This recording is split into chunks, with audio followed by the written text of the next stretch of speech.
नमस्कार, जय श्री कृष्ण। मैं जया गुप्ता। इस वीडियो में मैं मार्गशीर्ष मास महात्म्य के 7वें दिन की कथा के रूप में चौथे अध्याय का दूसरा भाग लेकर आई हूँ। इसके पहले के प्रथम 6 दिन की कथा के वीडियोस मैंने मेरे चैनल पर बना रखे हैं, जिन्हें आप मेरे चैनल पर जाकर देख सकते हैं और कथा को श्रवण कर सकते हैं। मैं इस वीडियो के डिस्क्रिप्शन में भी उनके लिंक दे दूंगी, जहां से आप उन सभी वीडियोस को देख सकेंगे और कथा को श्रवण कर सकेंगे। तो आइए देखें मार्गशीर्ष मास महात्म्य के 7वें दिन की कथा के रूप में चौथे अध्याय का दूसरा पार्ट। मैं आपको महात्म्य सुनाऊं उसके पहले मैं आपको भगवान विष्णु का 12 अक्षर मंत्र बता रही हूँ। ओम नमो भगवते वासुदेवाय। यह भगवान विष्णु का 12 अक्षर मंत्र है। शास्त्रों के अनुसार इस मंत्र का जप करने से संसार की कोई भी उपलब्धि हासिल की जा सकती है। प्रत्येक प्रकार का सुख और मन की शांति इस मंत्र का जप करने से मिलती है। साथ ही भगवान विष्णु के मंत्रों का जप करने से जीवन के संकट दूर होते हैं और धन, वैभव, सुख, संपन्नता, आरोग्य और लंबी आयु की प्राप्ति होती है। ओम नमो भगवते वासुदेवाय का अर्थ है ओम वह शब्द है जो ब्रह्मांड में गूंजता रहता है, अर्थात यह ब्रह्मांड को बताता है। और नमो भगवते वासुदेवाय का अर्थ है मैं भगवान वासुदेवाय अर्थात भगवान विष्णु को नमन करती हूँ। 12 अक्षर मंत्र ओम नमो भगवते वासुदेवाय भगवान विष्णु के भक्तों के लिए अत्यंत प्रभावशाली और महत्वपूर्ण मंत्र माना गया है। इस मंत्र का निरंतर जप करते रहने से मनुष्य के सभी पाप समाप्त हो जाते हैं और उसे सद्गति की प्राप्ति होती है। आइए अब देखें मार्गशीर्ष मास का महात्म्य का चौथे अध्याय का दूसरा भाग, जिसमें हम देखेंगे शंख की पूजा। इसके पहले छठे दिन की कथा में हमने देखा कि भगवान ब्रह्मा ने केशव से पूछा, यदि कोई अपने शरीर पर लाल गर्म चक्र लगाकर दीक्षा ले ले और कमल के बीजों व तुलसी की टहनियों की माला पहने तो क्या लाभ होता है।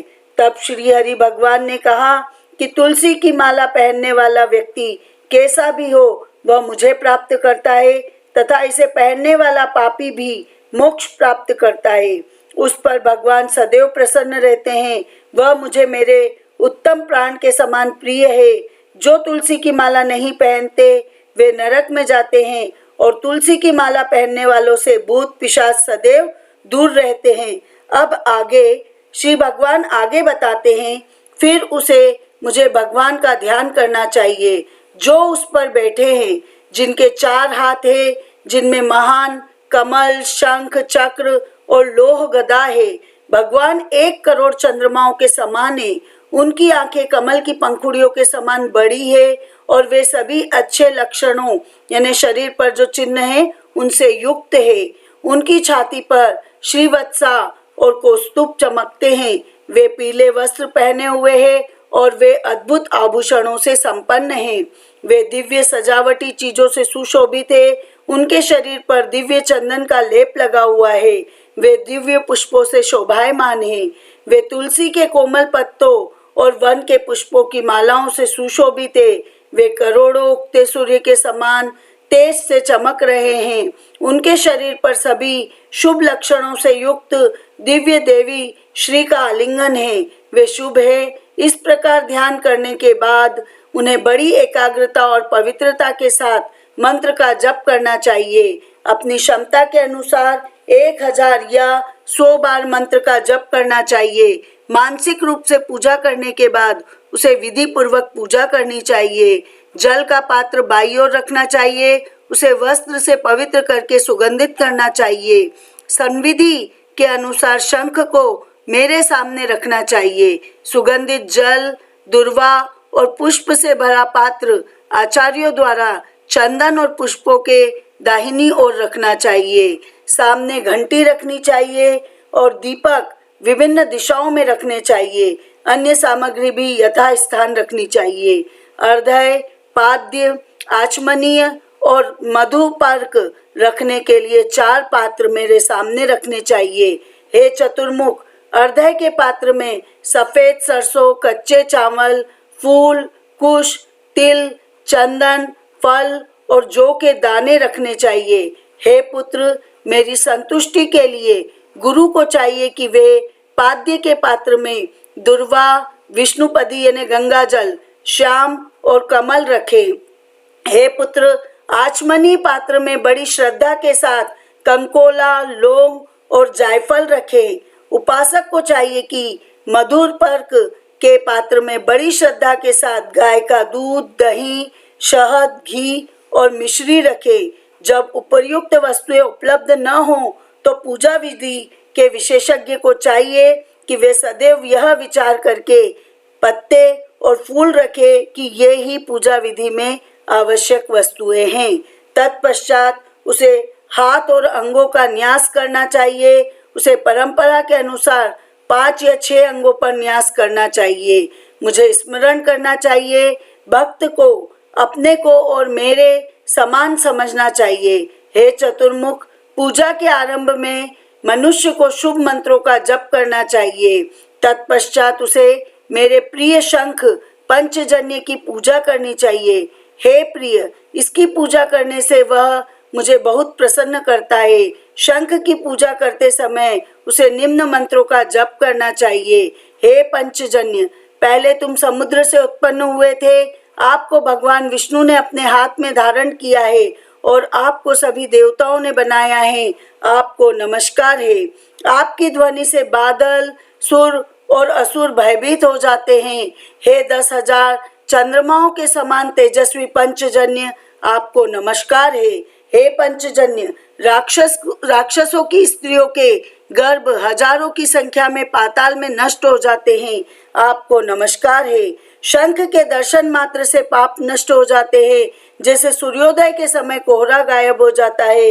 इसे छूने पर तो और भी अधिक। यदि वैष्णव भक्त शंख को हाथ में लेकर उसे प्रणाम करता है और इन मंत्रों का उच्चारण करते हुए मुझे स्नान कराता है तो उसका पुण्य अनंत होता है। तत्पश्चात सुगंधित तेल से मूर्ति का अभिषेक करना चाहिए तथा चंदन और कस्तूरी से शुद्धिकरण आदि करना चाहिए। मुझे मंत्रों सहित परम पवित्र सुगंधित जल से स्नान कराना चाहिए।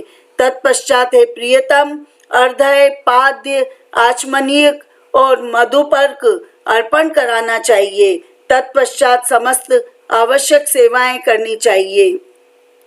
पीठ को यानी पीठ का अर्थ है यहाँ पर व्यासपीठ, जहाँ पर बैठकर कोई भी संत महात्मा उपदेश देते हैं उस स्थान को पीठ कहा जाता है या आसन कह सकते हो आप उसे। तो पीठ को विधि पूर्वक दिव्य वस्त्र और आभूषणों से अलंकृत करना चाहिए। तत्पश्चात पुष्पों से पीठ की पूजा करनी चाहिए। भगवान को वहां स्थापित करके मुझे वस्त्र, आभूषण, गंध आदि भक्ति पूर्वक अर्पित करने चाहिए। तत्पश्चात विधि पूर्वक विविध प्रकार के नैवेद्य, खीर और मीठी खीर अर्पण करनी चाहिए। इसे कपूर और पान के साथ भक्ति पूर्वक अर्पण करना चाहिए। उसे भक्ति पूर्वक सुगंधित पुष्प अर्पित करने चाहिए। 10 द्रव्यों से धूप तथा 8 मनभावन दीप अर्पित करने चाहिए। फिर परिक्रमा करनी चाहिए तथा प्रणाम करना चाहिए। फिर बड़े आदर के साथ स्तोत्रों द्वारा स्तुति करनी चाहिए। भगवान को पलंग पर लिटाकर शुभ हृदय देना चाहिए। इति श्री स्कंद महापुराण मार्गशीर्ष मास पूजा विधि चतुर्थ अध्याय संपूर्ण। आदरणीय श्रोताओं, मार्गशीर्ष मास महात्म्य का चतुर्थ अध्याय यहाँ समाप्त हो रहा है। 5वां अध्याय में अगले वीडियो में सुनाऊंगी। तब तक के लिए कृष्ण नाम का जप करते रहिए और मेरे साथ बने रहिए। मैं एक बार फिर आपको स्मरण करा दूं कि मैं कल 5वां अध्याय लेकर आ रही हूँ। जय श्री कृष्ण। चैनल को सब्सक्राइब नहीं किया है तो सब्सक्राइब कीजिए, वीडियो को लाइक और शेयर कीजिए। हिंदू धर्म, संस्कृति, तीज त्योहार, व्रत कथा, रीति रिवाज इत्यादि जानने के लिए मेरे साथ बने रहिए। जय श्री कृष्ण।